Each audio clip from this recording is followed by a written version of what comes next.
Hello, my friends. Hello, hello, hello, hello. Good morning, good afternoon, good evening, depending on where you are in the world. Hope everybody is having a wonderful day and enjoying their weekend. If you're here, please kindly put a like. And as always, before we begin, you can find the link to my Patreon private group and join it by following the link, which will be in the description of this video and in the comments down below once this live stream is done. As always, please say hello while you're here. Before we commence and I say hello to everyone and answer questions, we're going to talk about basically the strong narrative out there that XRP is headed to $10 this year, apparently, and that Bitcoin is headed to new all-time highs. As you well know, I have several times stated by now that I don't believe in his price predictions. I do not believe that Bitcoin is going to make a new all-time high this year. Neither do I believe that XRP is headed to $10 this year. I know that there's quite a popular theory, narrative, and proposition out there that states that basically stock market is probably going to see new all-time highs, and that XRP is going to see new all-time highs this year, and that Bitcoin is going to see new all-time highs this year. And then there's another proposition that XRP is going to see new all-time high this year and $10 potentially, while Bitcoin is not going to make a new all-time high and stock market is not going to make a new all-time high. That's going to happen during a rebound. There are many different theories out there, and you can get lost in all these theories. Me personally, I prefer to stay away from these narratives of what's going to happen. When I simply look, on very simple, down-to-earth and the facts that are there on the chart before us, all I can say is that in accordance with all the other cycles that we had in the past, there's nothing to suggest except basically the Elliott wave count and some irrelevant traditional technical analysis that rarely ever plays out. There's nothing to suggest basically that Bitcoin is going to make a new all-time high this year or that XRP is going to pump the new all-time highs. I quite frankly find it ridiculous that this narrative is being pushed that XRP is going to see new all-time high this year or $10, while Bitcoin is not going to see a new all-time high and stocks are not going to see a new all-time high, which is quite amazing because this narrative is also being pushed by individuals who are talking about pointing something out that basically I'm pretty sure that a lot of people know who study charts, and something that I confirm also, that XRP has never in the past has pumped by itself. It has always only pumped with the rest of the market. It has always made only new all-time highs with the rest of the market and with Bitcoin. So it means that this time would have to be different, which is basically a theory and statistically and factually speaking.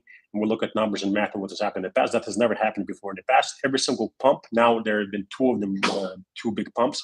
One was XRapid going live back in 2018 and 2019 when XRP pumped 210%. And the other one was another big pump where the market XRP pumped by itself a little bit was when we received the wonderful lawsuit news, which is great for not only Ripple and XRP investors, but for the rest of the crypto community. And that pump also fully retraced. The one with the XRP going live not only fully retraced, but it resulted in a new lows and a very hardcore crash, which basically took XRP to a flash crash to roughly 10 cents. And from 10 cents, it's pumped to $2. So basically, the ROI was insane if you got in there. Same thing just happened with the lawsuit news that basically XRP fully retraced the pump that it had. It went back to the same prices where it was. So once again, we have had what I refer to as unsustainable pumps. But if we look at facts, XRP has never pumped significantly by itself. There's no data like that. So this narrative that XRP is going to do something different and pump by itself while Bitcoin doesn't make new all-time highs and Ethereum doesn't make new all-time highs and many other coins don't make new all-time highs is quite weird and very extremely, let's put it that way, theoretical and wishful thinking, because it's never happened before. And once again, it's amusing because it is being apparently is being pushed forward by individuals who themselves know this and pointed it out on several occasions, as have I and many other people have, that XRP has never pumped exclusively. So nobody's saying that it's not going to happen because nothing can be said with 100% certainty. What I'm referring to is, once again, all it has to work with massive probabilities and percentages. In my opinion, because I base my opinions based on probabilities, mass, and percentages, it is very unlikely that XRP will pump by itself. Can it happen? Of course it can. I'm not Nostradamus. Nothing is written in stone. But my bet is that it's not going to happen.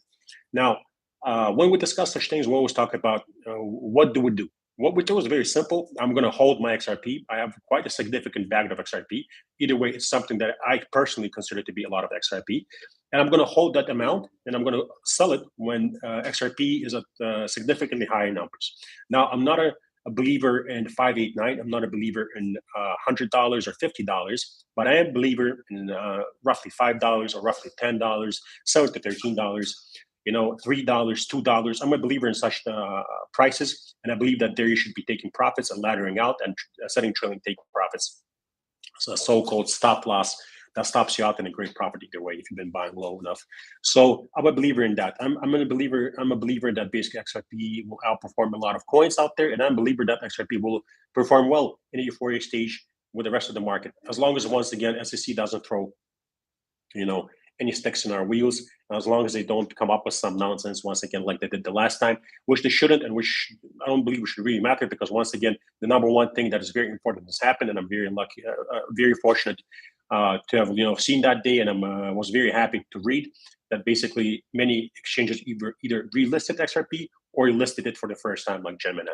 So big important events, because it means that basically when the euphoria phase hits and everybody's pressing the buy button on literally everything they can buy that is speculative, that can potentially make them money, XRP is not one of those coins.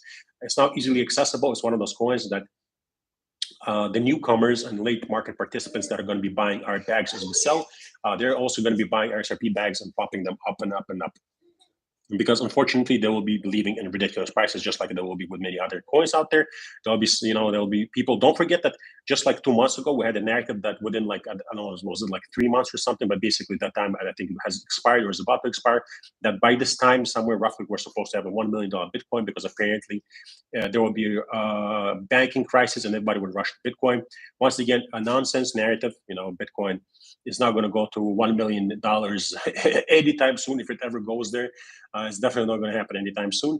And you're going to have a lot of nonsense, basically, price predictions out there that people are going to believe in. And I believe it's basically a narrative that's strongly pushed by people, probably 50% due to stupidity and wishful thinking. The other 50%, I believe this narrative is originated from somewhere, right? Notice where that narrative originated. It was respected because apparently it came from a so-called financial expert or something, right? Which is just funny, right? So people believe that, and they will believe that because apparently these trusted household names and whatnot, individuals who are supposed to know those stuff, that they state this stuff. Not the way that it works. Not the way that it works. Like don't forget that back when the market was at its peak, Bitcoin was around 65K.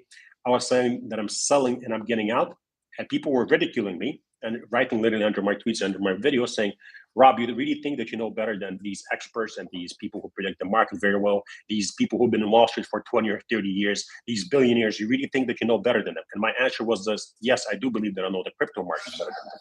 I perhaps may not have their money. I perhaps may not have their knowledge of, analyzing companies to invest in. But yes, I have proven for 2 market cycles now, since 2016, that when it comes to crypto, yes, my knowledge is better than theirs.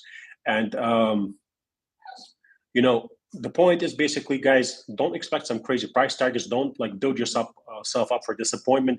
Don't read up in too much narratives, because the more you dig into certain narratives, the more hopes you get, the more disappointed you're going to get. Because I can tell you this, as a person who's been here since 2016, the majority of narratives that you're going to see out there are not going to happen, right? You can literally write down every single narrative that you have there and see how it's not going to happen. I'll just give you just one that happened just recently.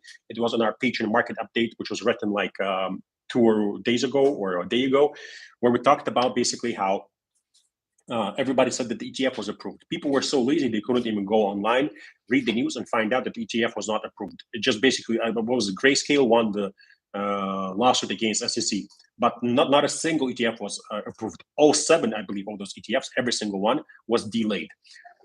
And the narrative was that we're about to see a huge pump due to ETFs. I said that basically this is exactly what I teach, that the ETF is not going to pump the market is significant. And I also said that we're about to see September, and historically, September is a red month. 8 out of 10 last Septembers have been all red.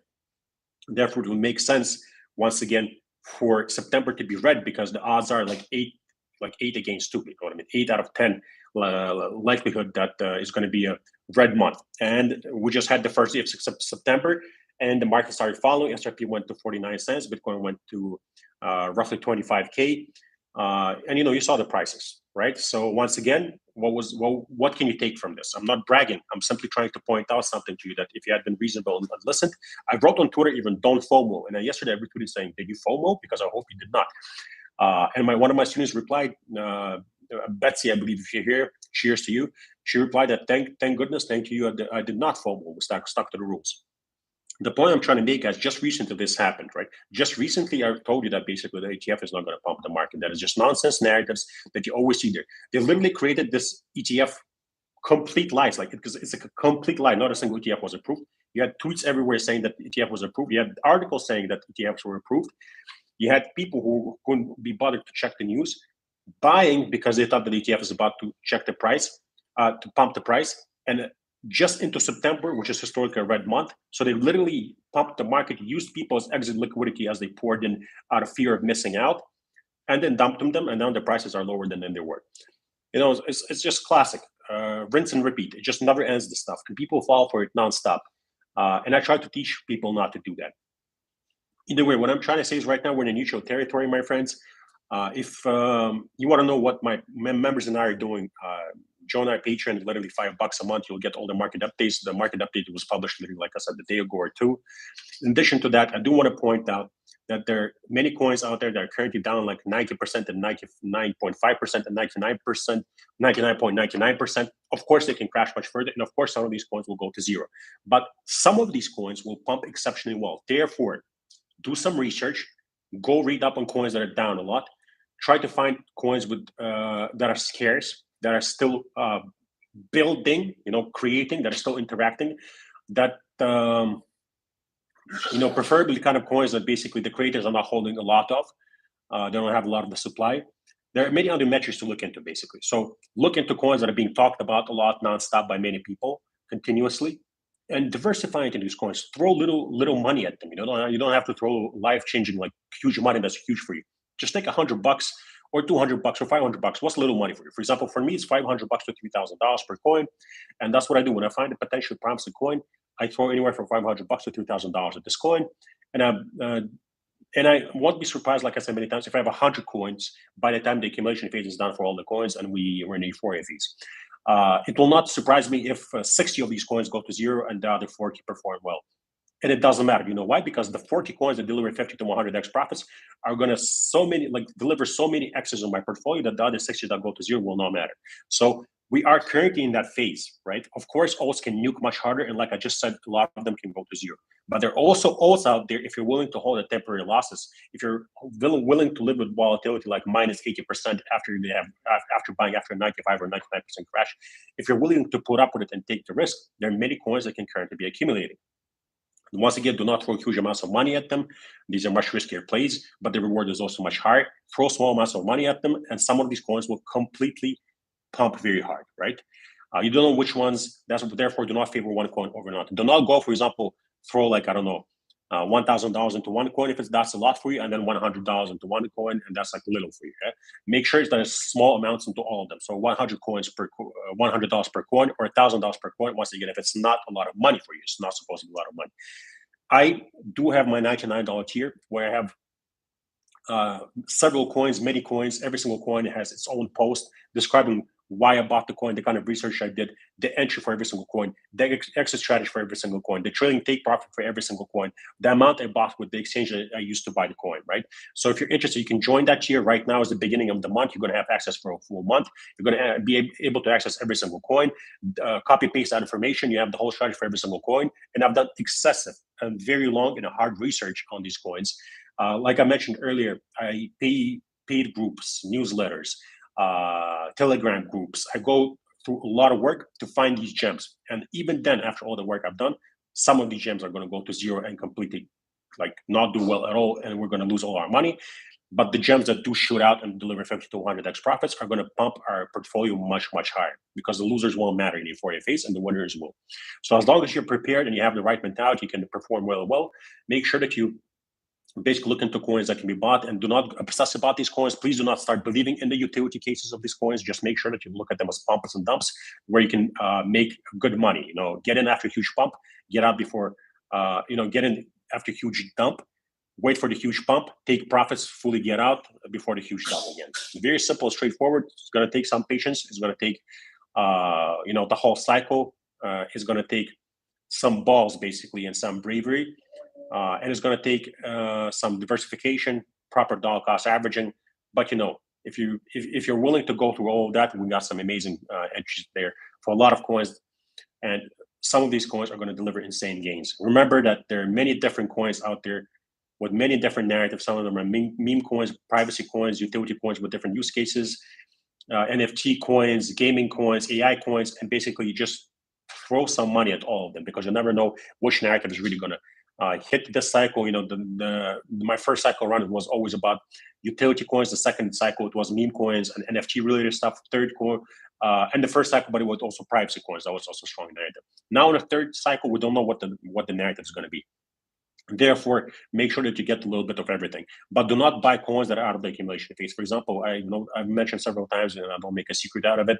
Of course, I'll not tell you all the coins on my million spreadsheet or my $99 tier, but I will tell you, for example, that Bitcoin, Ethereum, and XRP are currently out of the accumulation phase. My members and I bought these coins significantly lower. So, if you're buying these coins right now, you're serving as exit liquidity for people that bought significantly lower, and they're currently better placed out there in coins they can buy as long as you're willing to hold once again through potential huge crashes. So there are a lot of coins out there that are still down 99%. Some of these coins that you're going to buy are going to go to zero, like I said, and some of these coins are going to pump very hard and deliver much greater ROI.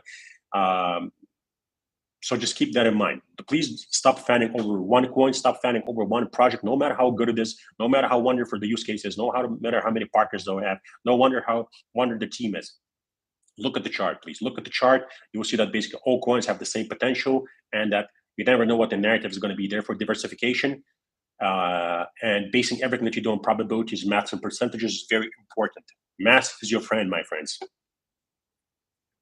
All right, my friends, let's see what you're saying. Please kind of put a like while you're here. I'd really appreciate the like.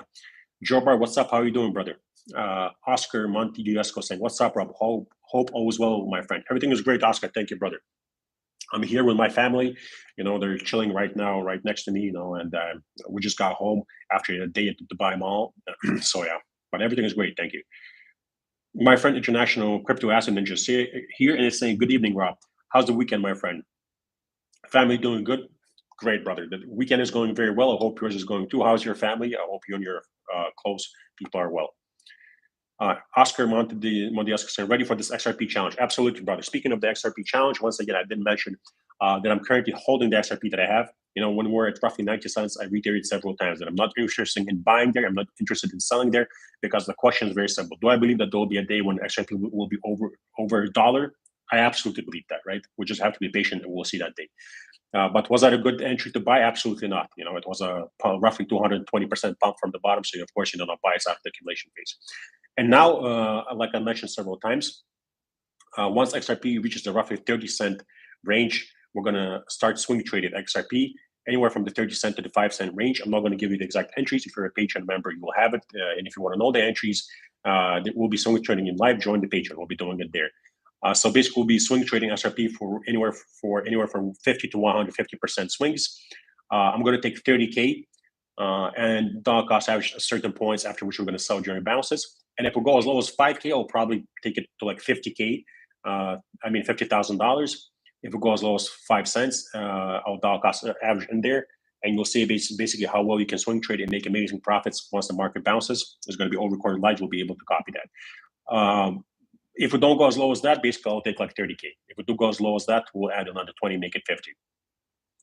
But yeah, if that's the challenge you're referring to, brother, I look forward to that very much. We have no idea if that's going to happen or not, but I have capital on the side that's ready to be used, and I hope it happens. Once again, whatever happens, I have a lot of XRP, so if the market keeps climbing and making higher highs and higher lows, I'm going to start selling and taking profit, starting trading, take profit, just like I'm going to do with every single coin out there, like Bitcoin, Ethereum, and others in my portfolio. If not, and with new card, we're going to keep following our main play, the million spreadsheet, the dollar cost averaging the quarters with the million spreadsheet. But in addition to that, we're going to start swing trading XRP just to make sure that we start putting very great percentages in great swing trades and good profits in our pockets while we wait for Euphoria phase to hit. Because as you know, I do not believe that Euphoria phase is going to hit this year or next year. But we're going to start putting money in our pockets already, basically. So that's when we're going to start swing trading XRP. Butterfly Training saying, "What's up, Rob? Thank you, brother, for your voice of reason." Patron member here. Butterfly, good to have you here, brother. It's very, very nice to have a member here. I love having members in these lives. If there are more members, say hi, brothers. Oh, my friend Gabonito, good to see you here, bro. What's up, brother? In Turkey right now. Bro, you're like all over the world. What do you do, Gabonito? I know what you do, brother. I'm not going to say, but I mean, besides that, what do you do? Because you're all over the world, bro. Shall I buy you some baklava? I'm good, brother. Thank you, but thank you very much. I hope you're enjoying it there. Where are you, in Istanbul or where? My friend Will is here. Both Gab Bonito and Will are two people that I met here in Dubai. I'm always, by the way, looking forward to meeting people. So let me know if you're here. Sometimes, unfortunately, miss some DMs due to having just way too many DMs in my on my Twitter. But whenever I do catch them, I'm always happy to meet people. Gabonito and Will can confirm this. There are other people I've met that unfortunately they don't have like a media presence, but I'm always more than willing to meet new like-minded people.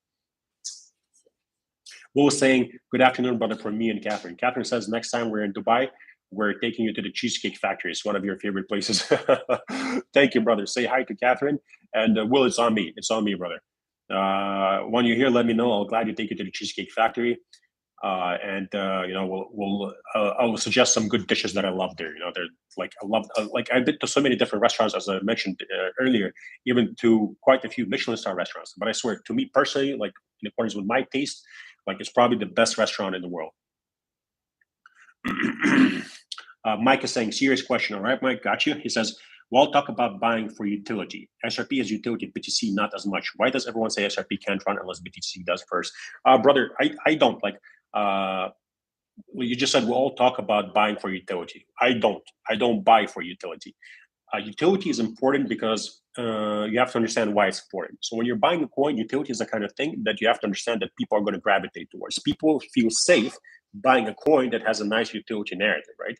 They feel like if they're investing into a meme coin, which actually has pretty much the same likelihood of pumping as many other utility coin, once we speak statistically and factually in a euphoria phase, like they don't want to invest into the meme coins because they don't know what they're investing into. So they're basically admit to themselves in their brain that they're blindly investing into a pump and dump because it's going to pump and then dump, right? And they understand that, therefore they feel there's a lot of risk involved.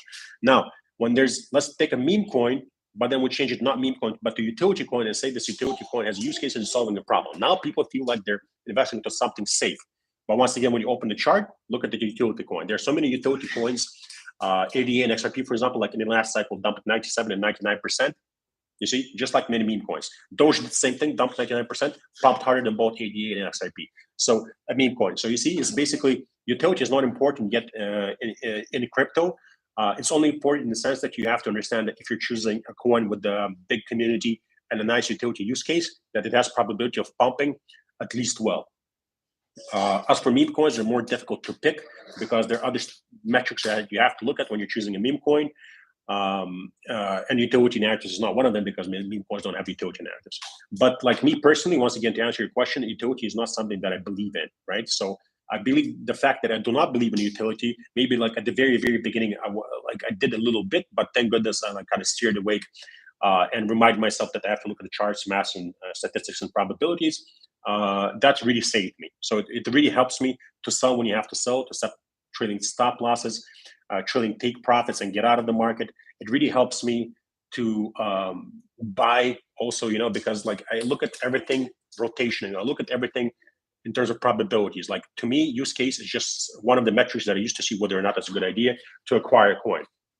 I hope I'm making sense, brother. And I hope I'm not like upsetting anyone because I know that there are a lot of people who believe in fundamentals and use cases, but like I'm not here to argue with anyone. Like my point is, if you just open the charts of the best coins out there with some amazing utility narratives, you will see that basically that these coins crash hard just like meme coins and the rest of them.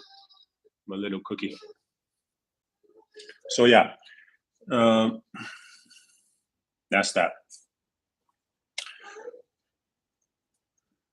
Mohammed Sambo saying utility doesn't count as much as liquidity. Yeah, brother. Utility really doesn't matter as long as you understand it. Jimmy Pena, good to have you here, brother. How are you doing? Thomas Horton, my friend, how are you? Good to have you here. Go Sam is saying higher up. I'm quite uneasy with the blue moon pump and dump. Patron member too. Good to have a patron member here, brother. That's a funny message. The blue moon pump and dump. Yeah. Roger Rich is saying higher up. Happy weekend wishes from Switzerland. Roger, good to see you here, brother. Love Switzerland, probably the best country in the world. Spent like half my life there, and probably once I'm done with everything with the cycles, I'll probably move back to Switzerland, and retire there. Can't wait, brother. Mr. Jack is saying you're a cure for FOMO. Thanks, brother. Mr. Jack, thank you for that, my friend. I appreciate that. Thank you for the nice word.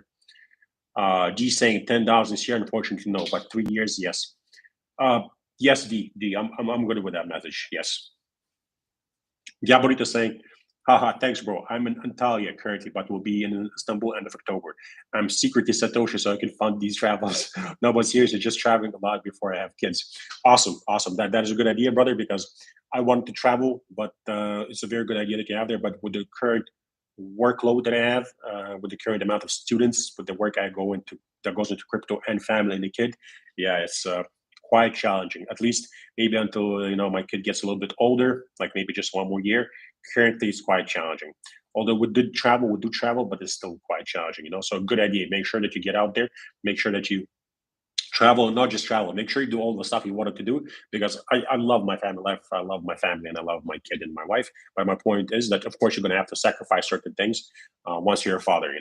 There are going to be other priorities, brother. There are going to be other priorities. You're going to have to basically, do put aside traveling, for example. You know what I mean? Put aside, I don't know, going to the gym as much as you want to, or just doing things that you like. Like reading a book. So yeah. All right, my friends, we're 26 minutes in. Let's give it another 4 minutes. Please kind of let me know if you have any questions, and please kind of put a like while you're here. I'd really appreciate the like.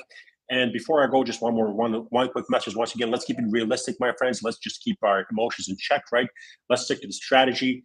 Currently, no, not forcing entries, right? Not panicking if the market gives us more entries. Remember that we have our plan. We had our plan way before the market started crashing, when so many people doubting that the plan is going to come together, that we'll ever get these entries.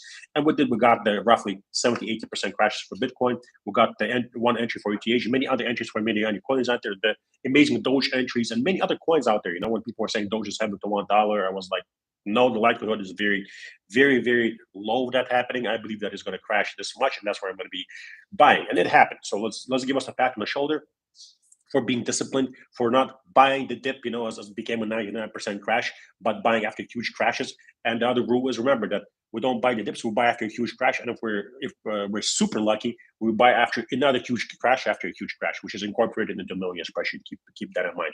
So if we buy, we have to buy not only after big crashes now, but upon new lows, because that means that we just had even more bigger crashes. If that doesn't happen, the sideline capital stays on the sidelines. It's okay. We've got enough entries. We've got amazing ROI that will kick in once the euphoria phase kicks in. Market keeps building higher highs and higher lows. We'll start taking profits, laddering out, and setting trailing take profits without trying to chase the tops. If not, we're going to keep dollar cost averaging. If the market goes lower, it gives us new lows without trying to catch the bottom. Wait temporarily for the euphoria phase to hit. Yes, it's going to take longer if the market cycle is going to lengthen, but euphoria phase is going to hit. Remember that every single bear market depression, recession ends, no matter how bad it is. It just takes maybe more time, but every single one so far has ended, and every single one has resulted in a huge profit. So that's very important to remember. And when the bull market is there and everything's crazy and pumping like left and right, it's very important to remember that every single bull market and wonderful time ends, and it results in huge crashes. So it's basically kind of psychological warfare, kind of psychological training that we have to have in our brains. We have to be very aware of all these narratives out there. Like I said, I don't believe September has been read enough yet. Like, that the prediction was that it's going to be read. And like I said, before even September started, like a few weeks ago, I said, like, it's going to be read, and it's probably going to be accompanied by some scary news and bad news and bad articles. So you'll see, keep that in mind, right? Keep that in mind, especially if we see new lows. I can already tell you the articles are going to be like recession coming, depression 2.0. This is the end of the financial world, is the end of the world as we know it. Perfect buying opportunities. We just ignore all of that noise and nonsense We dollar cost average in accordance with our millionaire spreadsheet, and we wait. That's all. That's all we've ever done before, and that's what we're going to do in this cycle once again. When everybody said that the world is about to end with the COVID crash, we tuned out the noise, dollar cost average. Before that, when basically in the first cycle we had basically the China FUD, that China is going to ban crypto, that the rest of the world is going to ban crypto, and there was something else I don't remember. Basically, the whole point was that crypto is about to go to zero, and everybody really believed it, truly believed it. We ignore the noise and we're buying, right? So it takes a lot of basically like psychological warfare to really get there. Go Sam, brother.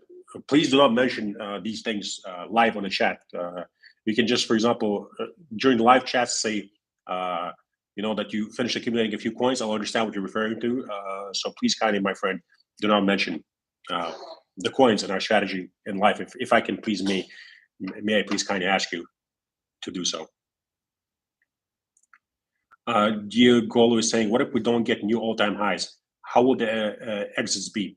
Well, my friend, I definitely believe that there are going to be many new all-time highs for many coins, and I do believe that there won't be new all-time highs for several coins. What's going to be the case with which coins, we're only going to find out in euphoria phase. But that's exactly why we're so heavily diversified. That's exactly why we have so many different coins with different narratives in our portfolio, right? So the market will recover. When you look at any speculative market out there, every single time it has recovered. Crypto is a new asset class. When you look at this history, it has recovered every single time. Stocks have been there for a very long time, even during after recessions and depressions, they've recovered every single time, right? So the point I'm trying to make is that some of the coins, no matter what happens, they're going to pump extremely well, and some of the coins are going to go to zero. Once again, that is why we're diversified, which is why we have the strategy that is in the mess without favoring. We invest without favoring one coin over another. It's not like we have 50% of our portfolio in one coin, 30% in one coin, and then 10% another coin, and 10% another coin. There's a whole strategy that you've seen where we diversify equally, because once again, some of these coins will deliver exceptionally well no matter what happens to the market, and some of these coins are going to go to zero no matter what happens to the market. Go Sam, I'm afraid this time is different, Rob. Well, once again, what do you mean, my friend, this time is different, right? So far, there's nothing to prove that it's different. That's one, right? Another thing is, what do you mean by this time is different? If you ignore all the BS narratives out there, because I know what's being shown to you, but I don't want to start any problems with anybody. I know what's being shown to you. That's what I do 24/7. I read everything that's out there, right? But you're allowing it to mess with your mind. Ignore all of that BS and simply look at the percentages, incorporate it into percentages, whichever narrative you see out there, whatever you're reading, whatever you're being told, recession, depression, no new all-time highs, all that, incorporate it into the percentages. This is incorporated into the millionaire spreadsheet. You've seen how low the entries there are. Yeah? Of course, that means that basically some of the entries that have been already filled, like for example, the mentioned as here with Doge, yes, that means that temporarily there'll be a strong losses. But yes, that maybe one of the coins that will recover very, very hard. But then keep in mind that, for example, Ethereum will only have one entry. And I would love to see for all the other entries to be hit, right? For that, the market needs to see new lows. For that, Bitcoin needs to go below $15,000. So it is all incorporated into the millionaire spreadsheet, right? And I keep reiterating to my Patreon members, and I'm going to tell you, go Sam now too, brother, right? Ignore the narrative, because the narrative is always very scary and very effective when you have to accumulate. So if you're gonna get these entries, once again, we don't know if we're gonna get these entries, right? But if we do get these entries, Golsap, I promise you that the narrative is gonna be extremely scary. It's gonna be extremely scary to the point that you're really not gonna want to invest money into the market. Because once again, you're gonna be thinking that this time is different, and this time is that time that I should not put money into the market. Fast forward, of course you can buy, and of course you can keep going down. And this has happened to me before. You buy a coin after a 90% crash, it nukes another 90%. You just hold, and some of them will recover hardcore and pop hard, and some will not, which is why you diversify. But the point I'm trying to make is, every single time I've been here for 2 market cycles since 2016, right? Both times, when it was the perfect time to buy, there was hardcore fear, and I was buying my own blood. We're talking about once again, like I told you, and some coins were down like 85% after buying them after like a 90% crash. We had people saying this time is different. This time it's a recession. This time we're going to zero, that we've printed too much money, inflation, blah, blah, blah, banks about to implode and all that stuff. It's the end of the financial world. It's the end of the world. During the COVID, I won't even go there. The narrative with COVID was crazy, right? We had so many experts saying that this is the end and all that. We had crude oil go below zero for the first time in history. Like the world economy had stalled and paused because not like factories weren't producing stuff. Ships weren't delivering goods. Shops weren't selling stuff. Services were really down because people weren't going to the restaurants. So basically, people were saying that this is it. That like this time for sure is right. And Although I did not buy some coins there because once again, no new lows were seen. The point I'm trying to make is that it was a huge crash, and if you had missed when you were supposed to buy an accumulation phase and you had bought those entries, you'd be up a lot, right?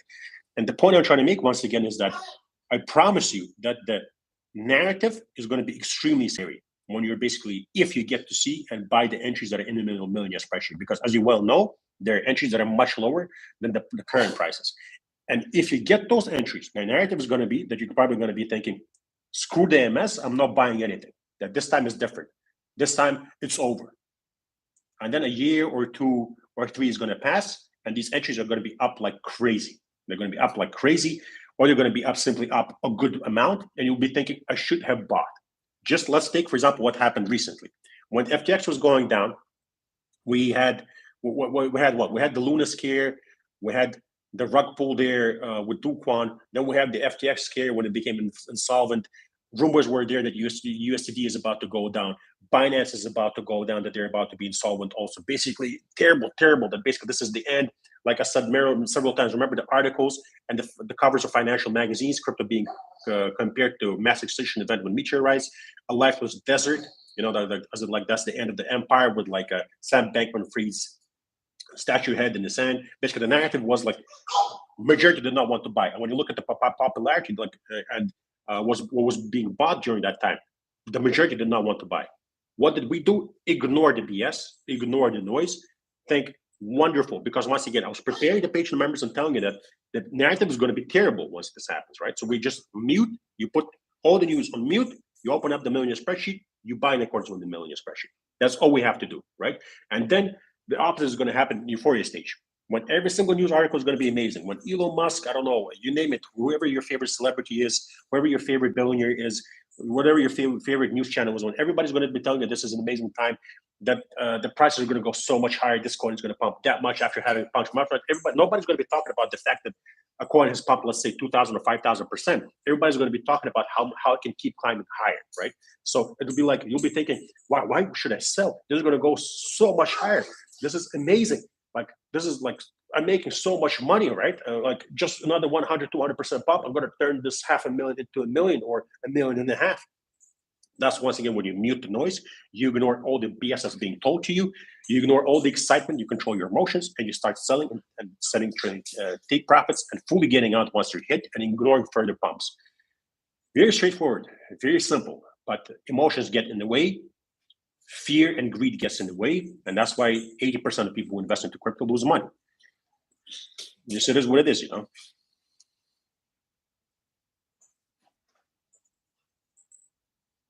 Will saying, hi Rob, I bought the coin that's not on the $99 tier, but I'm struggling to set out a take profit strategy. Any help, brother? Will, DM me on Patreon, please, brother. Send me a DM on Patreon, mentioning it's you. Tell me what the coin is. Tell me the amount you bought with, and tell me your entry, please, and I'll try to help you, brother. Go Sam, cheers, brother. All right, 38 minutes in here. Please, my friends, please kind of put a like. Really appreciate your time. It was nice talking to you, and I'll catch you guys sometime later. Bye-bye.